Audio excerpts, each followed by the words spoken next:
Subscribe कीजिए इरिपा my pride and bell icon को दबाइए latest railway news and current affairs को सबसे पहले देखने के लिए। नमस्कार दोस्तों, मैं अजय ओदिच। इरिपा माई प्राइड के पिछले एपिसोड में हमने रेलवे के निजीकरण पर चर्चा की थी। आज हम बात करेंगे निर्माण के क्षेत्र में बड़ी कंपनियों के प्रवेश की।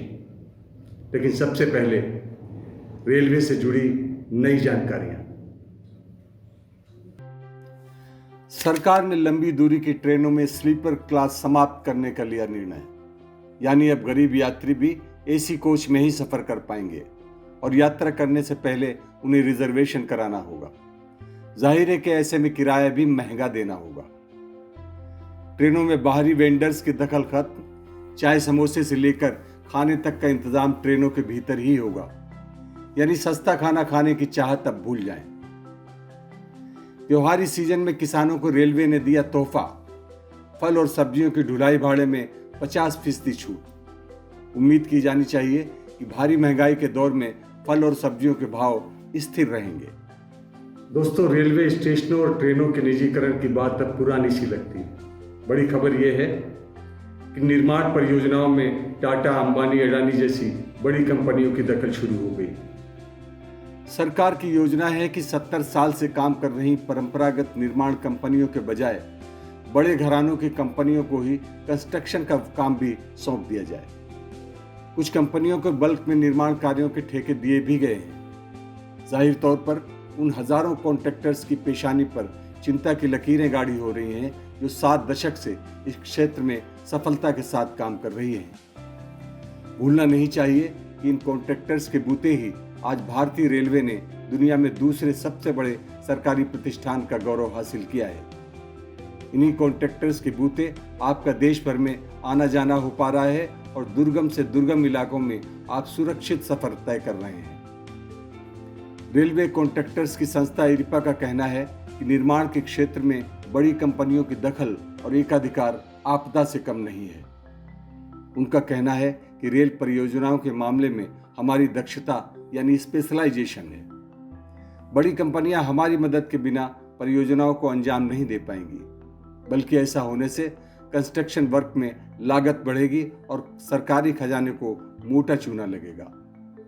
हमने इरिपा के राष्ट्रीय अध्यक्ष बालकिशन शर्मा से इस मसले पर विस्तार से बात की है। निश्चित रूप से बात है कि जब प्राइवेटाइजेशन होगा तो जो काम करने की क्षमता सरकार और सरकार की कंपनियों की होती है वो उतनी क्षमता प्राइवेट कंपनियों की नहीं होती है किसी भी हालत में। क्यों इसलिए नहीं होती है, उसका कारण है कि जो सरकार है वो जनता के लिए काम करती है और जो प्राइवेट कंपनी है वो अपने हित के लिए काम करती है। तो सरकार जब किसी काम को करती है तो 2 बिंदुओं पर काम कर रही होती है कि एक तो रोजी रोजगार मिले लोगों को और एक वो चीजें कॉम्पिटिटिव तरीके से क्वालिटी के साथ हों।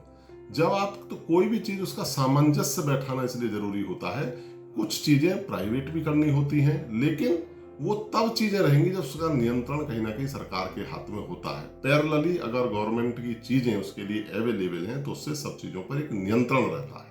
नहीं, सरकार का ये मानना है कि 10 काम एक कंपनी को दे देंगे तो सरकार को आसानी होगी और सरकार छोटे ठेकेदारों से काम करा लेगी। नहीं, मैं तो ऐसा नहीं समझता कि मेरे हिसाब से मुझे नहीं लगता है कि कोई 10 काम किसी एक कंपनी को दे दिया जाए और उचित है, क्योंकि जैसी स्थिति है इस वक्त रोजी रोजगार की बहुत बड़ी दिक्कत है और जो कंस्ट्रक्शन ऑर्गेनाइजेशन है, जो कंस्ट्रक्शन का क्षेत्र है देश में, वो बहुत बड़ा है। निर्माण के क्षेत्र में हमारे देश में करोड़ों लोगों को रोजी रोटी, नौकरियां, सब चीज मिलती है।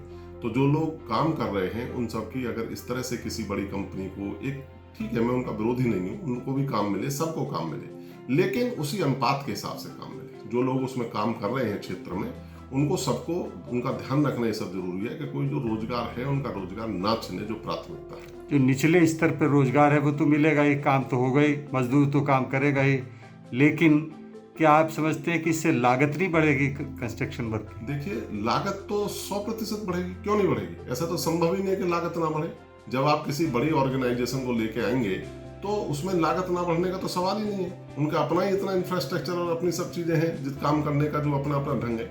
और मैं दूसरी और बात बता दूं आपको कि जो रेलवे है रेलवे में काम करना एक अलग तरह का काम है। रेलवे में न केवल एक अन्य विभागों की तरह केवल एक कंस्ट्रक्शन करने का काम नहीं है। रेलवे के साथ क्या है कि उसकी सुरक्षा का बहुत बड़ा सवाल है। रेलवे में जो काम करना होता है, जो लोग उसके परंपरागत काम करने वाले हैं वो उसके सिस्टम को जानते हैं, चाहे उसमें इंजीनियर हो रेलवे के अधिकारी। अगर रेलवे के अधिकारी उसमें इन्वॉल्व नहीं रहेंगे तो तरह तरह की दुनिया भर की प्रॉब्लम्स आएंगी। रेलवे जो ऐसी जगह है जहां देश के जो सबसे बढ़िया इंजीनियर हैं, IRSC जो इंजीनियर होते हैं, जो पहले टॉप 50 हैं, वो चुनकर रेलवे के अंदर आते हैं। वो जितने सक्षम हैं उतना शायद दूसरे संभवतः उतने नहीं है जितने उनकी है। ये तो ऐसा तो एग्जाम ही सिद्ध करता है इस बात। लेकिन सरकार नहीं मानेगी, सरकार जो सोच रही वही करेगी, तो ठेकेदार क्या करेंगे, क्या सोच रहे हैं? देखिए, सरकार, मैं नहीं समझता सरकार, हो सकता है सरकार के जो कोई दूसरे अंग हों उन सब की ऐसा कोई विचार हो। मुझे नहीं लगता कि सरकार के पास तक जब ये बातें जाएंगी और करेंगी कि वो सरकार नहीं चाहेगी कि किसी को रोजी रोटी छिने और उन लोगों को रोजगार ना मिले। सरकार ऐसा क्यों चाहेगी? तो आप क्या सोचते हैं, सरकार को पता ही नहीं है कुछ? नहीं, हो सकता है किसी स्तर पे ऐसा नहीं है कि सरकार को नहीं पता। सरकार के भी बहुत अंग हैं, बहुत नीचे तक बहुत बड़ा सिस्टम है। लेकिन प्रधानमंत्री जहाँ से हैं तो हर बात जरूरी नहीं है कि माननीय प्रधानमंत्री जी के संज्ञान में हो। प्रधानमंत्री उसके बाद और तमाम अधिकारी नीचे तक सब होते हैं। तो जब उनके पास तक ये बात पहुंचेगी कि अगर कहीं रोजी रोटी लोगों की छिन रही है और उससे अनावश्यक लागत भी बढ़ रही है, तो उसे प्रधानमंत्री जी के लेवल तक जाएगी तो निश्चित रूप से उसमें हस्तक्षेप होगा। कि कंस्ट्रक्शन के क्षेत्र में बड़ी कंपनियों के आने से जो पुराने ठेकेदार हैं उनमें चिंता बढ़ी है, चिंता है? देखिए, चिंता बढ़ना एक अलग बात है। ऐसा है कि अभी काम भी बहुत बढ़े हैं, ऐसा नहीं है। एक जो पहले काम थे उससे अधिक हुए, उससे अधिक हुए। जो आज से हम अगर जब से देश आजाद हुआ है तब से देखेंगे तो लगातार काम बढ़ रहे हैं। अगर पहले 10 रुपए का था तो फिर 20 रुपए का था। सभी कंस्ट्रक्शन कंपनियां आती हैं, चाहे बड़ी हो या छोटी हो, चाहे बीच की हो, जो भी है सभी को रोजगार मिलना चाहिए। चाहे बड़ी कंपनी भी, उन्हें भी काम मिलना चाहिए। लेकिन ऐसा ना हो कि छोटे छोटे काम है उनको आप क्लब करके बड़ा बनाकर अगर उनको देते हैं तो वो पीड़ादायक है। तो क्या आपके दृष्टि से अनुपात तय होना चाहिए? वो तय है, वो जानते हैं इस चीज को कि केवल इसमें और कुछ नहीं है। काम जो जिस तरह का काम है, सपोज एक काम 10 करोड़ का काम है, आपने 4 कामों को मिलाकर 10 करोड़ का एक काम 40 करोड़ का कर दिया, 10 कामों को मिलाकर, तो वो काम बड़ा नहीं है। आपने एक प्रॉब्लम ही क्रिएट की है। वो कोई भी बड़ी कंपनी या कोई भी करेगी, वो फिर भी करेगी, वो केवल उसके 10 रुपए के काम के 15 रुपए लेगी। वो काम बड़ा नहीं है। हो सकता है अभी DFCCIL बनी, DFCCIL का बहुत बड़ा काम है, बड़े लेवल पे है, उसके लिए बड़ी कंपनी आने आवश्यकता आई है।